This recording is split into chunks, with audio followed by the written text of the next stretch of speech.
I'm back again for another video. If you haven't watched any of my videos, my name is Terika, and thanks you for tuning in with the Tea with Terika. So if you guys have not been to my channel before, my channel is usually about story times, fashion reviews, reviews on my own clothing. And if you guys don't know, I am a serious fashionista, so I have a huge closet that I like to premiere on certain videos, and I'm going to do one soon, along with a tour of my beauty room, and which we are sitting in right now, and other different contexts. So today we're actually going to do something that I have never done before. It's really like a true crime, or more like a review from the news. I don't know what that's really called. Maybe it's true crime, maybe it's not. It is to have some criminal acts and submitting charges on the individual I will be talking about today. So I'm going to be telling you guys about a story today while I'm getting ready for my day. So let's get started.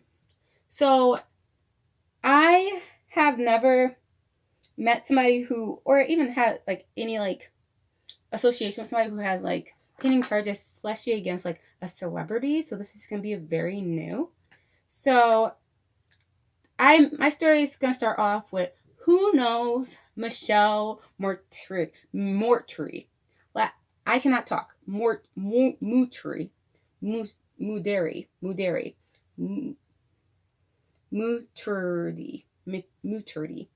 Michelle Mootreddy. I think that's how you pronounce the name. So this is the individual I actually went to undergrad college with. And I met her when she was like 16 years old. That's when she started college. She was 16 at the time. And the way I remember her is, people who like know me or know her probably remember it differently. But what I remember about her is that she was in one of my early summer classes before we started college. And she would always tell that class that she was 16, that she was so smart, that she's from this very prestigious background, because she lived in the outskirts of New York City with her family in a house. So I was just like, okay, cool.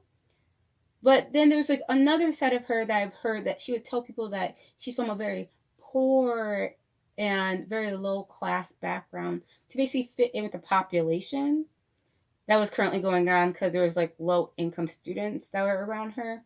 So I was confused exactly what her identity was, because it sounded to me like she was just going with whoever was around her. So basically, what I've noticed is that I wasn't really friends with her throughout school, and there wasn't really much I know about her directly. I know that one of my friends was her freshman roommate, and they had problems, and my friend said that she was a little bit cuckoo for Cocoa Puffs, because there's always something that she would complain about, how she looked to dust and how she looked to all these different things. But then like throughout college, I heard that she like stopped attending school because she was diagnosed with some disease or cancer. I don't know if these are true, and I'm not saying anybody who said they have cancer, they're lying. I'm saying that I did not know her medical history, and I was unaware she actually had cancer. And I was told that she wasn't in school. But then one day when I was riding the school shuttle, I saw her get onto the shuttle and go to campus. But from what I understood, she wasn't enrolled in classes. So I seen her randomly around campus, but I never actually seen her go into classes. She'd be like in the dining area, outside talking to people, but never actually in classes. So I didn't know if she was actually attending my college at the time. So I thought that was very odd, because the last thing I heard was that she wasn't even supposed to be in school. So it was very odd to me. So when I got word from last month of this story about her going on, who is Pete Davidson's fake wife, Michelle Mootreddy. So the story is that, so it was released that Michelle, she was actually arrested on March 18th after a relative of Mr. Davidson, Pete Davidson, answered his front door and found her, no, not answering the front door. She actually came to the front door, but someone rejected her from the sources that I have seen. And then the relative came back into the house and later realized Michelle was in the house and sitting at the kitchen table. So according to other news, This was located, his house was located on Staten Island. It's very odd that she even knew the address to the house. Apparently, from this past year, in the year of 2020, she was sending him gifts to the household, and there was like no like communication back, but she was sending gifts to his household, and it's very odd that she even knew again where he lived. So she just showed up, and the relative like rejected her and told her basically go home, don't come back. And she somehow got into the house. She broke into the house. Even if like the doors are open, you don't break into somebody's house. That's a little bit crazy. That's a little bit like, don't do it. Like, I don't know what to say. They just don't do it. And she would report to the police when they did show up, because the relative called the police, that they had a telepathic love connection. Telepathic love connection. Interesting. So I realized that looking at social media that she actually has an Instagram that says Mitch Davison, saying that she is his wife. And also on this Instagram, she also emphasizes, I think she took it down by this point, that there is a website that she made, him and her made together, that she been like publicizing and like getting that out to like different sources, that they are investing together in something, and that's not true. So she was actually charged with criminal trespassing and 2 counts of stalking. So there's evidence that she has been stalking Pete Davidson, the SNL star, for a while now. And this included harassment and slapped with 2 violations, according to the police department. And Pete Davidson decided to not comment on this encounter. And like I said, she has said that she is married to him. There's no proof of her marriage to him whatsoever. And she claimed that on March 16th, 2 days before that this happened, that she married Davison and it started a production company with him. So it's the business that she said that she was investing in with him.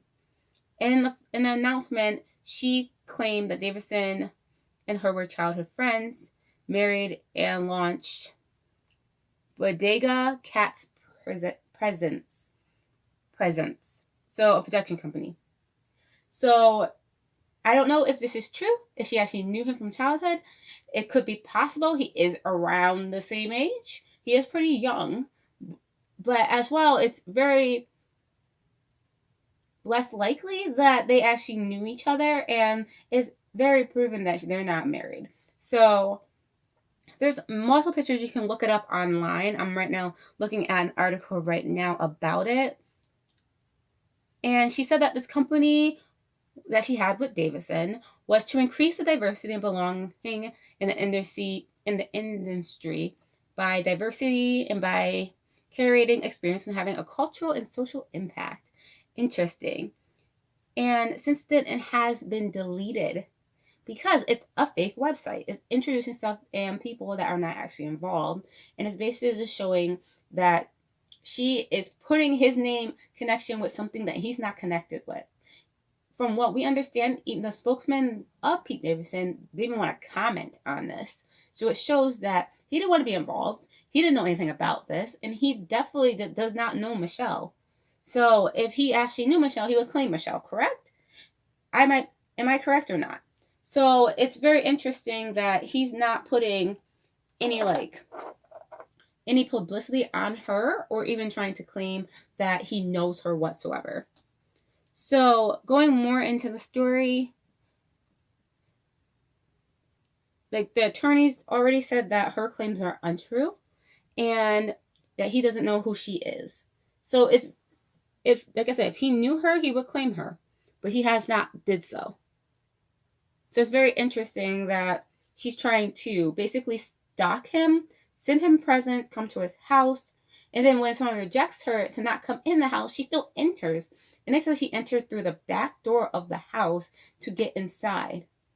And basically was sitting at the kitchen table when Pete Davidson's relative came downstairs, which is scary. If you came downstairs and there's some random person that you just told to go away is sitting at your table who entered through the back door, yeah, I'll be calling the cops, because that's crazy. That's real crazy right there. And it's very scary, especially for celebrities, when you're in that celebrity fan game, that your fans just come after you. And one example, which I think what Michelle did is very scary, and she does deserve some of these charges, is that years ago, a female star, her name was, I'm pulling up the article right now, is Rebecca Schaefer. I don't know if you guys remember her, but she died in 1989. She was actually 21, and she was shot and killed by Robert John Bardo, an obsessed fan who was stalking her. So when she was at her home, he came to her address, somehow found it, got it through the post office, came to her door, and thought that if he could not physically have her, no one can. So he came to her door and shot her and killed her right then and there. And that's the scary part of being a celebrity. If you have a stalker and you have a obsessed fan, and they come to your door and they try to shoot and they try to interact with you, they can shoot you and kill you. And that's the scary part. I know that people really, really like other individuals, other celebrities, but they do have to fear for their lives. And that was a scary experience. And Pete Davidson was not there, but I wonder what would happen if he was there. What would Michelle have done? I'm not saying that she's violent or she's going to hurt him, but at the same time, I'm just you were there for a purpose. You came there for a purpose to do something. Was it just to break into the house and sit at the table and claim that you want to sit there and wait for him? I don't know. But it was a scary experience, definitely for the relatives and for the Pete Davidson family, especially for his own safety. And that she deserved the charges that happened to her, because he could have been a victim just like Rebecca Schaefer. I know that story is from a while ago, over 30 years ago, but still, at the same time, celebrities have to fear for their lives, and I don't think that what Michelle did was correct, and it was a little, like I said, cuckoo for Cocoa Puffs. I'm also going to feature the Instagram right after this.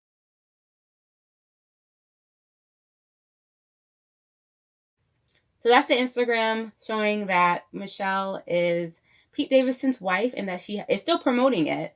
I mean, it's still active, and I know it's still active, and she has access to it because she accepted my friend request 2 days ago to this Instagram page. So I'm going to post that on here. She might unfollow me and block me after this, but I just want you guys to know who Michelle Mootreddy is. So if you guys like this video, please give it a thumbs up. Subscribe to my channel. I did not get to finish my makeup, but I'm gonna put a picture up right after this. Actually, I'm gonna put a video up right after this. So let me pause it for a sec so I can put my makeup on and then show you guys what I did. There we go. So going for the all natural look like usual. So thank you for tuning in with the Tea with Terika. Please subscribe, like, and share this video. And remember who Michelle Mootreddy is. Have a good day. Bye-bye.